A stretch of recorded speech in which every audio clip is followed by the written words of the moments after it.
ಎಲ್ಲರಿಗೂ ನಮಸ್ಕಾರ. Star of Lakshmeshwar ಎಲ್ಲ ವೀಕ್ಷಕರಿಗೂ ಯುಗಾದಿ ಹಬ್ಬದ ಶುಭಾಶಯಗಳು. ಇವತ್ತು ಯುಗಾದಿ ಹಬ್ಬದ ವಿಶೇಷ ಕಾರ್ಯಕ್ರಮದಲ್ಲಿ ನಮ್ಮ ಜೊತೆ ಇದ್ದಾರೆ ರಾಜಣ್ಣ ಮಡಿವಾಳದವರು.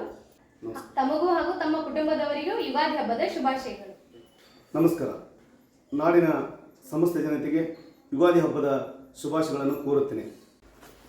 ಸರ್, ತಾವು ಲಕ್ಷ್ಮೇಶ್ವರ ತಾಲೂಕಿನ ಗ್ಯಾರಂಟಿ ಅಧ್ಯಕ್ಷರಾಗಿದ್ದೀರಿ. ತಮ್ಮ ಇದರ ಕಾರ್ಯದ ಬಗ್ಗೆ ಒಂದಿಷ್ಟು ಮಾತುಗಳನ್ನು ಹೇಳಿ, ತಮ್ಮ ಅನಿಸಿಕೆಗಳನ್ನು ಹೇಳಿ.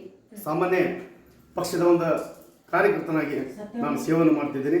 ಹಾಗಾಗಿ ನನ್ನ ಪಕ್ಷವನ್ನು ಗುರುತಿಸಿ ಈ ಕ್ಷೇತ್ರದ ಗದಗ ಜಿಲ್ಲೆಯ ಉಸ್ತುವಾರಿ ಮಂತ್ರಿಗಳಾದಂಥ ಶ್ರೀಮಾನ್ ಎಚ್ ಕೆ ಪಾಟೀಲ್ ಸಾಹೇಬರು, ಜಿ ಎಸ್ ಪಾಟೀಲ್ ಸಾಹೇಬರು, ಡಿ ಆರ್ ಪಾಟೀಲ್ ಸಾಹೇಬರು, ಜಿ ಎಸ್ ಗಡ್ಡರು ಸಾಹೇಬರು, ಸುಜಾತ್ ದೊಡ್ಡಮನಿಯವರು, ಅನೇಕ ಕಾಂಗ್ರೆಸ್ ಪಕ್ಷದ ಹಿರಿಯ ಮುಖಂಡರುಗಳು ನನ್ನನ್ನು ಗುರುತಿಸಿ ಈ ಗ್ಯಾರಂಟಿ ಯೋಜನೆಗಳ ಅಧ್ಯಕ್ಷನ ನೇಮಕವನ್ನು ಮಾಡಿದ್ದಾರೆ. ಹಾಗಾಗಿ ನನಗೆ ಸಾಮಾನ್ಯ ಕಾರ್ಯಕರ್ತನಾಗಿ ಸಹ ಕೂಡ ಕೆಲಸ ಮಾಡಿ ನನಗೆ ಅಭ್ಯಾಸ ಇದೆ.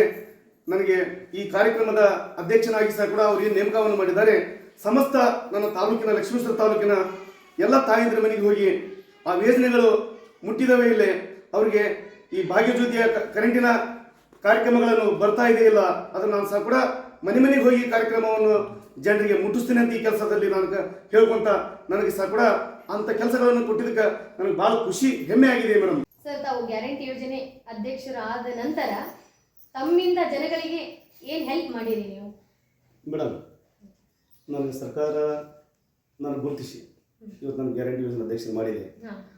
ಅದಕ್ಕಿಂತ ಪೂರ್ವದಲ್ಲಿ ನಾನು ಸಹ ಕೂಡ ಈ ಗ್ರಾಮದಲ್ಲಿ ಗ್ರಾಮ ಪಂಚಾಯತಿ ಸದಸ್ಯನಾಗಿ ನನ್ನ ಜನರ ಆಶೀರ್ವಾದ ಮಾಡಿ ನನ್ನ ಆಯ್ಕೆ ಮಾಡಿದರು.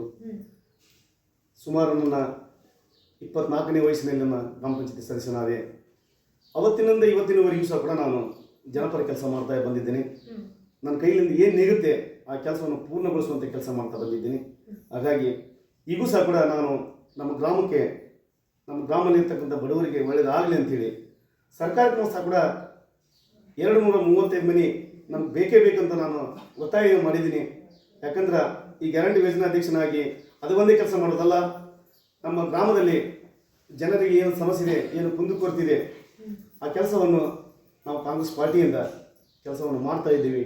ಹಾಗಾಗಿ ಸಮಸ್ತ ರಾಮಗಿರಿ ಗ್ರಾಮದ ಕಾಂಗ್ರೆಸ್ ಎಲ್ಲ ಮುಖಂಡರನ್ನು ಕಟ್ಟಿಕೊಂಡು ಕೆಲಸ ಕಾರ್ಯಗಳನ್ನು ಮಾಡಲಿಕ್ಕೆ ಬದ್ಧನಾಗಿದ್ದೀನಿ ಅಂತ ಈ ಸಂದರ್ಭದಲ್ಲಿ ಹೇಳ್ತಾ ಇದ್ದೀನಿ.